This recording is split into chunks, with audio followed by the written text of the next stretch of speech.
नमस्कार साथियों, ओम नमो भगवते वासुदेवाय। श्री जी भक्ति भावना में आप सभी भक्तों का एक बार फिर से बहुत बहुत स्वागत है। पिछले वीडियो में हमने श्री सत्यनारायण व्रत कथा के पहले 2 अध्यायों का श्रवण किया था, जहां हमने जाना कि कैसे इस व्रत को करने से जीवन के बड़े से बड़े कष्ट दूर हो जाते हैं। आप सभी ने उस वीडियो को बहुत प्रेम दिया, उसके लिए आप सभी का कोटि कोटि धन्यवाद। आज की इस वीडियो में हम इस पवित्र कथा को आगे बढ़ाते हुए तीसरे अध्याय का रसपान करेंगे। इस अध्याय में आप जानेंगे कि कैसे एक राजा और एक बड़े व्यापारी से व्रत के दौरान एक अनजानी भूल हो गई और फिर उनके जीवन में कौन सा संकट आया। साथ ही आप जानेंगे कि सच्चे मन से की गई प्रार्थना कैसे हर बिगड़े काम को बना देती है। अगर आपने पहले 2 अध्याय नहीं सुने हैं तो उनका लिंक आपको नीचे डिस्क्रिप्शन बॉक्स और ऊपर आई बटन में मिल जाएगा। चलिए पूरी भक्ति भाव के साथ हाथ जोड़कर आज की इस कथा की शुरुआत करते हैं। बोली श्री सत्यनारायण भगवान की जय।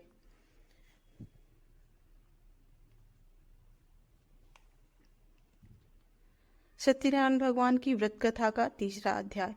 सुत जी बोले, हे श्रेष्ठ मुनियों, अब आगे की कथा कहता हूँ।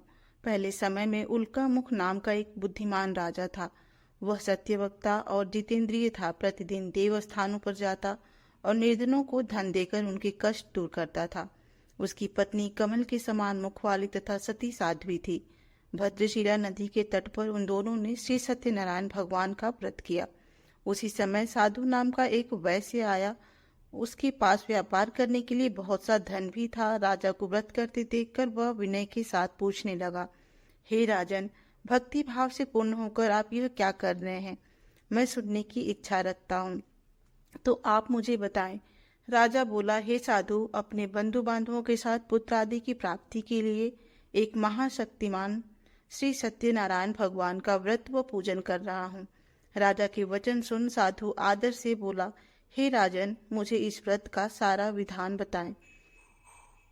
आपकी कथानुसार मैं भी इस व्रत को करूंगा। मेरी भी संतान नहीं है और इस व्रत को करने से निश्चित रूप से मुझे संतान की प्राप्ति होगी। राजा से व्रत का सारा विधान सुन व्यापार से निवृत्त हो वह अपने घर गया। साधु वैश्य ने अपनी पत्नी को संतान देने वाले इस व्रत का वर्णन कह सुनाया और कहा कि जब मेरी संतान होगी तब मैं इस व्रत को करूंगा। साधु ने इस तरह के वचन अपनी पत्नी लीलावती से कहे। एक दिन लीलावती पति के साथ आनंदित हो सांसारिक धर्म में प्रवृत्त होकर सत्यनारायण भगवान की कृपा से गर्भवती हो गई। 10वें महीने में उसके गर्भ से एक सुंदर कन्या ने जन्म लिया। दिनों दिन वह ऐसे बढ़ने लगी जैसे कि शुक्ल पक्ष का चंद्रमा बढ़ता है। माता पिता ने अपनी कन्या का नाम कलावती रखा। एक दिन लीलावती ने मीठे शब्दों में अपने पति को याद दिलाया कि आपने सत्यनारायण भगवान की जिस व्रत को करने का संकल्प किया था उसे करने का समय आ गया। आप इस व्रत को करिए। साधु बोला कि हे प्रिय, इस व्रत को मैं उसके विवाह पर करूंगा। इस प्रकार अपनी पत्नी को आश्वासन देकर वह नगर को चला गया। कलावती पिता के घर में वृद्धि को प्राप्त हुई। साधु ने एक बार नगर में अपनी कन्या को सखियों के साथ देखा तो तुरंत ही दूत को बुलाया और कहा कि मेरी कन्या के पास कन्या के योग्य वर देख कर आओ। साधु की बात सुनकर दूत कंचन नगर में पहुंचा और वहां देखभाल कर लड़की के सुयोग्य वारिक पुत्र को ले आया। सुयोग्य लड़की को देख साधु ने बंधु बांधवों को बुलाकर अपनी पुत्री का विवाह कर दिया। लेकिन दुर्भाग्य की बात ये कि साधु ने अभी भी श्री सत्यनारायण भगवान का व्रत नहीं किया। इस पर श्री भगवान क्रोधित हो गए और श्राप दिया कि साधु को अत्यधिक दुख मिले। अपने कार्य में कुशल साधु बनिया जमाई को लेकर समुद्र के पास स्थित होकर रत्नासरपुर नगर में गया। वहां जाकर दामाद ससुर दोनों मिलकर चंद्रकेतु राजा के नगर में व्यापार करने लगे।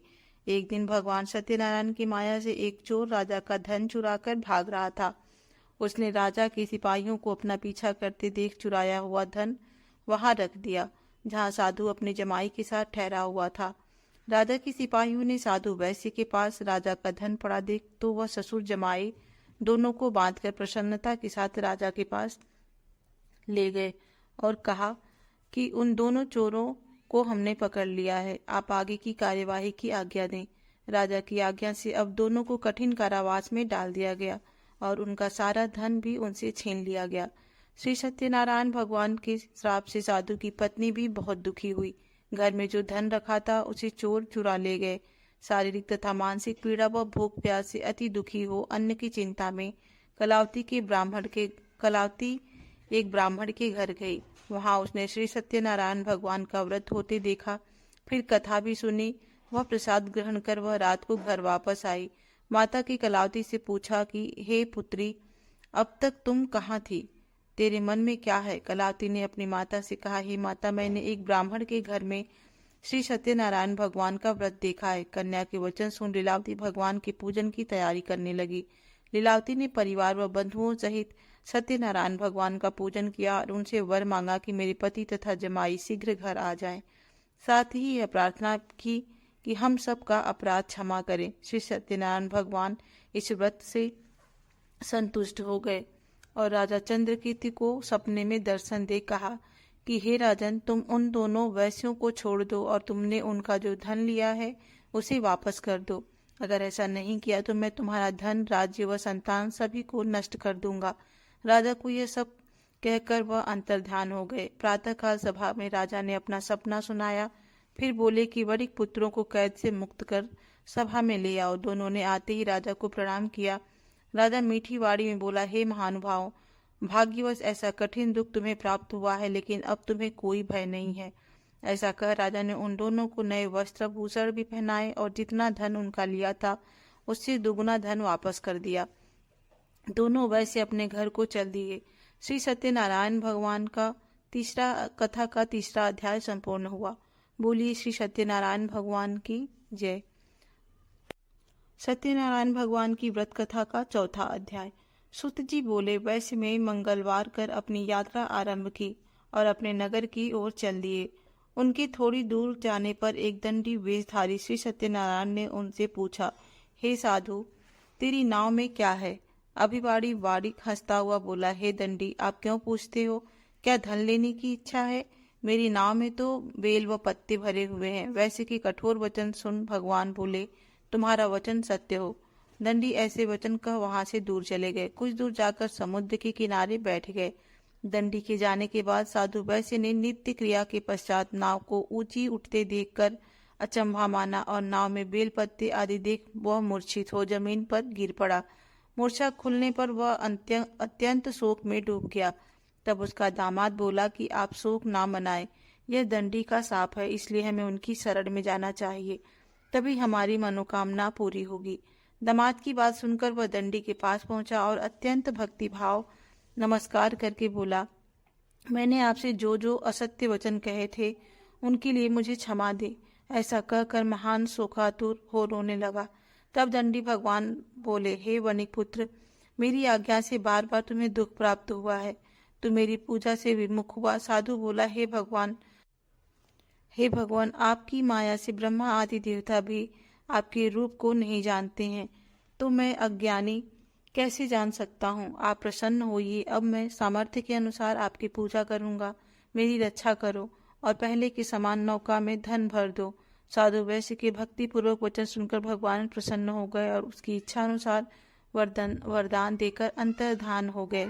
ससुर जमाई जब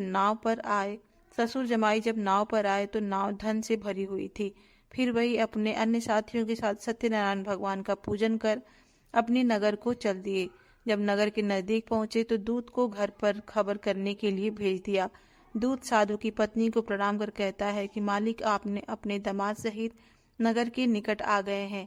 दूत की बात सुन साधु की पत्नी लीलावती ने बड़े हर्ष के साथ सत्यनारायण भगवान का पूजन कर अपनी पुत्री कलावती से कहा कि मैं अपने पति के दर्शन को जाती हूँ, तू कार्य पूर्ण कर शीघ्र आ जा। माता के ऐसे वचन सुन कलावती जल्दी में प्रसाद छोड़ अपने पति के पास चली गई। प्रसाद की अवज्ञा के कारण श्री सत्यनारायण भगवान रुष्ट हो गए और नाव सहित उसके पति को पानी में डुबो दिया। कलावती अपने पति को वहां इस तरीके से पाकर रोती हुई जमीन पर गिर गई। नौका को डूबा हुआ देख व कन्या को रोता देख साधु दुखी होकर बोला, हे प्रभु, मुझसे तथा मेरे परिवार से जो भूल हुई है उसे क्षमा करे। साधु के दीन वचन सुनकर श्री सत्यनारायण भगवान प्रसन्न हो गए और आकाशवाणी हुई, हे साधु, तेरी कन्या मेरे प्रसाद को छोड़कर आई है, इसलिए उसका पति अदृश्य हो गया है। यदि वह घर जाकर प्रसाद खाकर लौटती है तो इसे उसका पति अवश्य मिलेगा। ऐसी आकाशवाणी सुन करावती घर पहुंचकर प्रसाद खाती है और फिर आकर अपने पति के दर्शन करती है। उसके बाद साधु अपने बंधु बांधवों सहित श्री सत्यनारायण भगवान का विधि विधान से पूजन करता है। इस लोक का सुख भोग व अंत में स्वर्ग जाता है।